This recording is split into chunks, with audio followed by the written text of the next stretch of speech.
The left is far more infiltrated by actual paid agents of the FBI and the CIA and the like than most of us on the left are willing to think about seriously. The CIA, for instance, to take a specific organization, has virtually unlimited funds. It is above and beyond the law, and it knows no moral constraints. It has no financial or moral or legal constraints to stop it from doing whatever it's going to do. There's a tremendously large number of CIA agents who are moles within the media. They occupy positions high and low throughout the newspaper, television, radio, and book publishing industries. And we know, just from the books that have been published about the CIA, that it destabilizes whole governments, whole societies, it assassinates people, it infiltrates domestically and abroad, and plays all sorts of dirty tricks.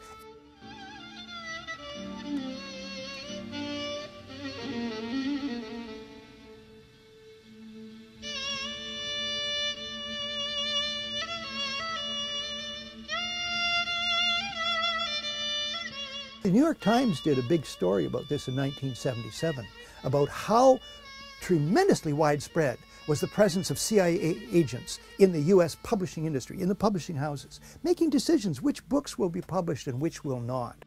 Some of the publications with which these people are associated, like Zed magazine, the Progressive magazine, The Nation, and so on, get considerable funding from the likes of the Rockefeller Foundation and the Ford Foundation. And if you look into the background of the Rockefeller Foundation, the Ford Foundation, the Mellon Foundation, the MacArthur Foundation, these other foundations, you find out they actually have plans to derail the left, to buy off the left, to seduce the left, to quieten down the left.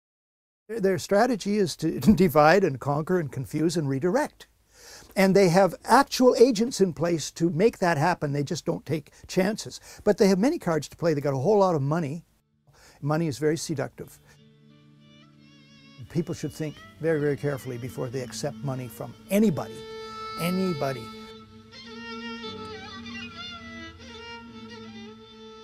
In my opinion, there should be much more attention paid to the infiltration of the left and to the attention that the establishment pays to disarm and defang and confuse the left. Credible reporting now indicates that Al-Qaeda is moving forward with its plans to carry out a large-scale attack in the United States in an effort to disrupt our democratic process. Credible sources that say Al-Qaeda is moving forward with plans to carry out a large-scale attack to disrupt the electoral process. But you heard the Secretary say the U.S. lacks precise knowledge. We lack precise knowledge about time, place, and method of attack. When I watch the television news, it's hard for me to be optimistic. They may have to go to war because, he said, Saddam Hussein refuses to account for and destroy his weapons of mass destruction. I mean, just these people come on authoritative. They just accept the CIA claiming that the latest Osama bin Laden tape is authentic.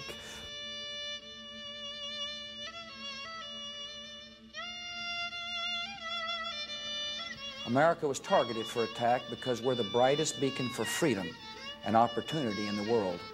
And they accept what George Bush says at face value. Day by day, the Iraqi people are closer to freedom. And then they talk about the terrorists having done this. Let us never tolerate outrageous conspiracy theories concerning the attacks of September the 11th. It's all without adequate evidence. And is there any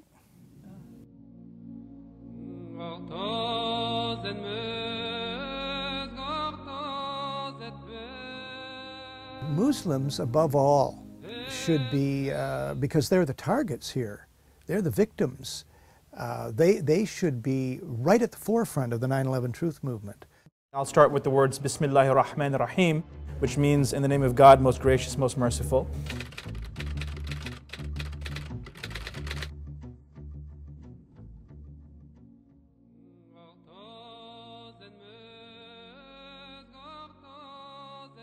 That's the whole lying background of it, that Al-Qaeda is essentially a fake organization. It's an organization that's financed, was created and financed and controlled, funded, they're trained and run by the CIA and Western intelligence in general, right from the beginning.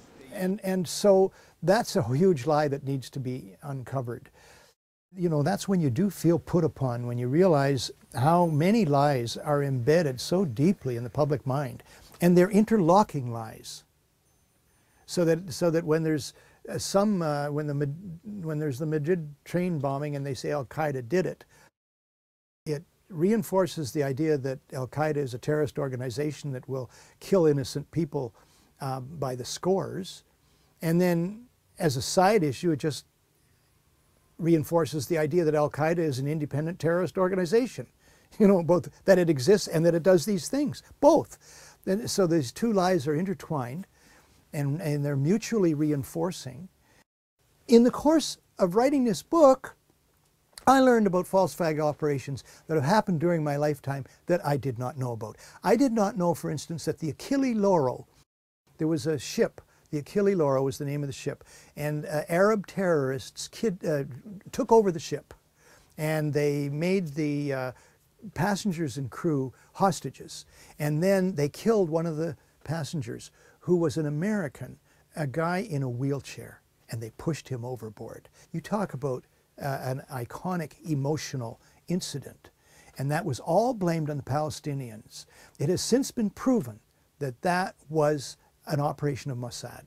That was done. That was called a counter gang. That was all a fake operation just to turn public opinion against the Palestinians. I only learned about that 3 months ago, myself. So, you know, you wonder. I mean, I'm still learning about how many false flag operations that there have been.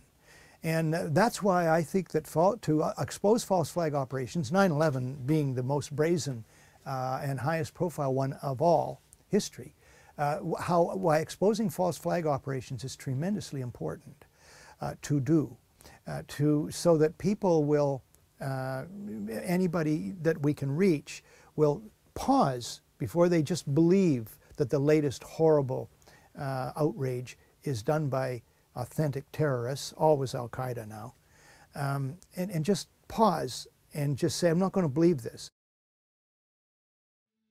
We have a right now, an intellectual right, to disbelieve the official story about any alleged terrorist outrage to begin with.